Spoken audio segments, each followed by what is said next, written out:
မင်္ဂလာပါရှင်ချစ်ခင်ရတဲ့ပရိသတ်ကြီးအားလုံးပဲစိတ်ချမ်းသာကိုယ်ကျန်းမာရှိကြပါစေရှင်ဗီဒီယိုလေးမစခင်ပရိသတ်တွေကိုကျမမေးခွန်းလေးတစ်ခုလောက်အရင်မေးချင်ပါတယ်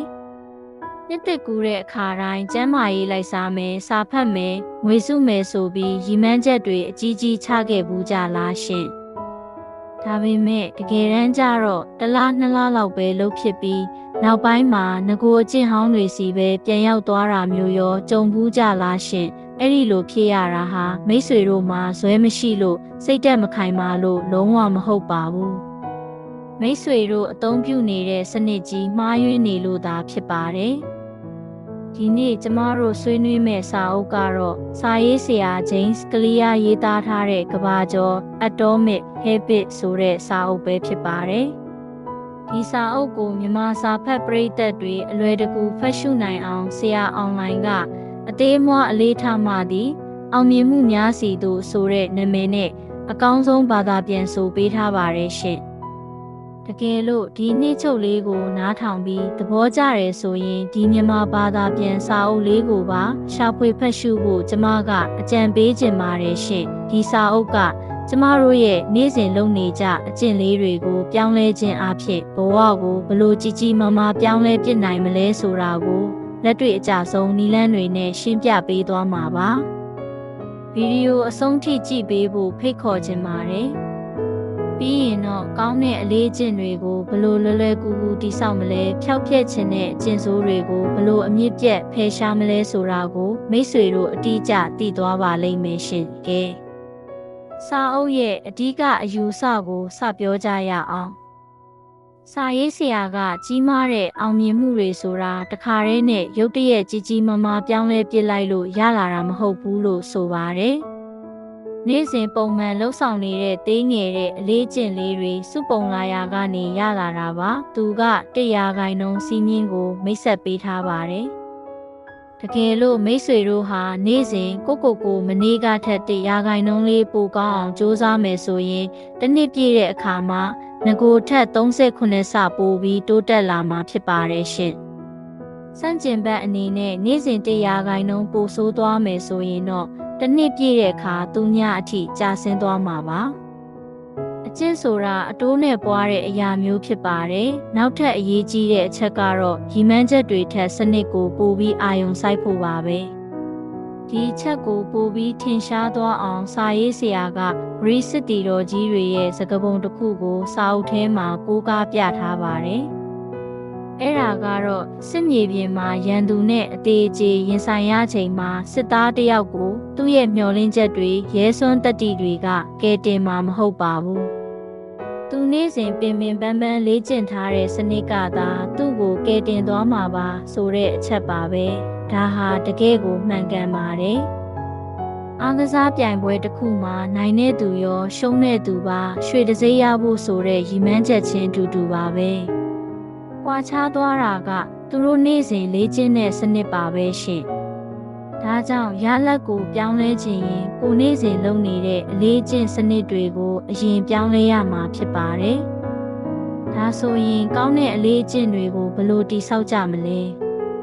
စာရေးဆရာကလက်တွေ့ကျတဲ့ဥပဒေသား၄ခုကိုချမှတ်ပေးထားပါတယ်ရှင်ဥပဒေသားတဲ့ထင်ရှားပါစေကျမတို့ရဲ့အုံနောက်ကမြင်ရတဲ့အရာတွေကိုပိုပြီးတုံ့ပြန်လွယ်ပါတယ်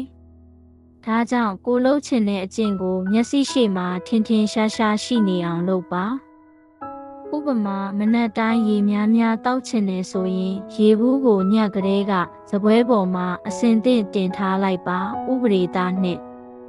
ဆွဲဆောင်မှုရှိပါစေလေ့ကျင့်ခန်းလုပ်ရတာပြင်းနေဆိုရင်လေ့ကျင့်ခန်းလုပ်နေတဲ့အချိန်မှာမှကိုကြိုက်ဆုံးသချင်းကိုနားထောင်တာမျိုးလုပ်ပါဒါဆိုရင်အုံနောက်ကလေ့ကျင့်ခန်းလုပ်တာကိုပျော်စရာတစ်ခုအနေနဲ့မှတ်ယူသွားပါလိမ့်မယ်ရှင်ဥပဒေသား3လွယ်ကူပါစေ2မိနစ်စီးမြင့်လို့3ပါစာအုပ်တစ်အုပ်လုံးဖတ်မယ်လို့မတွေးပဲစာတစ်မျက်နှာပဲဖတ်မယ်လို့စလုပ်ပါအစပြုဖို့လွယ်ကူသွားရင်အဲ့ဒီအလုပ်ကိုဆက်လုပ်ဖြစ်သွားဖို့အများကြီးလွယ်ကူသွားပါတယ်ရှင်ဥပဒေသား4ကျင့်နဲ့ဆရာဖြစ်ပါစေ တခုခုလုပ်ပြီးလို့ချက်ချင်းဆုလက်တစ်ခုရလိုက်ရင်နောက်တစ်ကြိမ်ထပ်လုပ်ချင်စိတ်ပေါ်လာတတ်ပါတယ်။ငွေစုဖြစ်သွားတဲ့အခါစုဘူးတဲ့ပတ်စံထည့်ပြီးအတန်လေးကိုနားထောင်လိုက်တာမျိုးတွေကအုံနောက်ကိုအများကြီးကျေနပ်မှုပေးစွမ်းနိုင်ပါတယ်ရှင်။တကယ်လို့ကိုဖြောက်ချင်တဲ့အကျင့်ဆိုးတွေရှိရဆိုရင်တော့အခုပြောပြခဲ့တဲ့ဥပဒေသား၄ခုကိုပြောင်းပြန်လုပ်လိုက်ရုံပါပဲပထမအချက်မမြင်ရအောင်ဖျောက်ထားပါဥပမာအလုံးလုံးနေချိန်ဖုံးရမ်းသုံးမိတဲ့အကျင့်ကိုဖျောက်ချင်ရင်ဖုံးကိုမျက်စိရှေ့မှာမထားဘဲတခြားအခန်းထဲသွားထားလိုက်ပါရှင်ဒုတိယအချက်ဆွဲဆောင်မှုမရှိအောင်လုပ်ပါအချိုရည်အရန်တောက်တဲ့အကျင့်ဖျောက်ချင်ရင်အချိုရည်တောက်လို့ဖြစ်လာမဲ့စီးကြိုယောဂအဝလွန်တဲ့ဆိုးကျိုးတွေကိုတွေးပြီးစိတ်ပြတ်အောင်လုပ်ပါတတိယအချက်အင်မတန်ခက်ခဲသွားအောင်လုပ်ပါညဘက်ဂိမ်းရန်စော့မိရင်စော့ပြီးတိုင်းဂိမ်းဆက်ကိုကျိုးတွေဖြုတ်ပြီးတစ်တာရဲတော့ခတ်ပြီးပြန်ထည့်သိမ်းထားလိုက်ပါနောက်တစ်ခါစော့ချင်ရင်တက်ရတာအလုရှုပ်သွားအောင်လုပ်ပါရှင်စတုတ္ထအချက်ဒဏ်ကြေးတက်ပါမနဲ့အိယာထားနောက်ကျတဲ့အကျင့်ကိုဖျောက်ချင်ရင်နောက်ကျတဲ့နေ့တိုင်းတငယ်ချင်းကိုငွေ9000ကျပ်ဒဏ်ရိုက်ပါမယ်လို့ကတိပေးထားလိုက်ပါပတ်စံကုန်သွားတဲ့ခံစားချက်ကအကျင့်ဆိုးကိုချက်ချင်းရပ်တန့်သွားစေပါလိမ့်မယ်ရှင်ဟေးအခုဆိုရင် James Clear ရဲ့စာအုပ်ထဲကအရေးကြီးဆုံးအနှစ်ချုပ်တွေကိုအားလုံးပဲသိရှိသွားလောက်ပြီလို့ထင်ပါတယ်ရှင်ဒီစာအုပ်ရဲ့အဓိကပေးခြင်းနဲ့ဆိုလိုရင်းကတော့အောင်မြင်မှုဆိုတာတသက်မှာတစ်ခါထူးထူးခြားခြားဖြစ်လာတဲ့အရာမျိုးမဟုတ်ပါဘူး။ကျမတို့နေ့စဉ်ပုံမှန်လှုပ်ဆောင်နေတဲ့သေးငယ်တဲ့အလေးကျင့်လေးတွေရဲ့ရလဒ်ပဲဖြစ်ပါတယ်ရှင်။မိတ်ဆွေတို့ရဲ့လက်ရှိအခြေအနေဟာမိတ်ဆွေတို့ရဲ့အလေးကျင့်တွေကပုံဖော်ပေးထားတာပါ။ဒါကြောင့်ဘဝကိုပြောင်းလဲခြင်းရင်ဒီနေ့ဒီအချိန်ကစပြီးသေးငယ်တဲ့အလေးကျင့်ကောင်းလေးတစ်ခုကိုစတင်တည်ဆောက်ကြည့်ဖို့ကျမကတိုက်တွန်းချင်ပါတယ်ရှင်။အခုကျမပရိသတ်တွေကိုမေးခွန်းတစ်ခုမေးချင်ပါတယ်။ဒီဗီဒီယိုလေးကိုကြည့်ပြီးသွားတဲ့အခါမိတ်ဆွေတို့အနေနဲ့ဘလို့အလေးကျင့်ကောင်းအသစ်တစ်ခုကိုစတင်တည်ဆောက်သွားမလဲဆိုတာကိုအောက်ကမှတ်ချက်ပေးတဲ့နေရာမှာဝင်ရောက်ရေးသားပေးခဲ့ပါဦးရှင်။ကျမအားလုံးရဲ့စာလေးတွေကိုဖတ်ဖို့စောင့်နေပါတယ်နော်။ဒီဗီဒီယိုလေးကနေမိတ်ဆွေတို့ရဲ့နေ့စဉ်ဘဝအတွက်အကျိုးရှိစေမယ်ဆိုရင်သဘောကျကြောင်းခလုတ်လေးနှိပ်ပေးဖို့မမေ့နဲ့နော်ကိုတိုးတက်ချင်နေတဲ့တငယ်ချင်းတယောက်ကိုလည်းမျှဝေပေးလိုက်ပါဦးရှင်စာပေနဲ့တွေးကနေအခုလိုစာအုပ်ကောင်းတွေရဲ့အနှစ်ချုပ်တွေကိုအမြဲတင်ဆက်ပေးနေတာမို့စောင့်မျှော်အားပေးဖို့ခလုတ်လေးကိုလည်းနှိပ်ထားကြပါဦးရှင်အချိန်ပေးပြီးကြည့်ရှုပေးတဲ့အတွက်ကျေးဇူးတင်ပါတယ်သေးငယ်တဲ့အပြောင်းလဲလေးတွေနဲ့အကောင်းဆုံးဘဝကိုတည်ဆောက်နိုင်ကြပါစေရှင်။နောက်ဗီဒီယိုမှာပြန်တွေ့ကြမယ်နော်။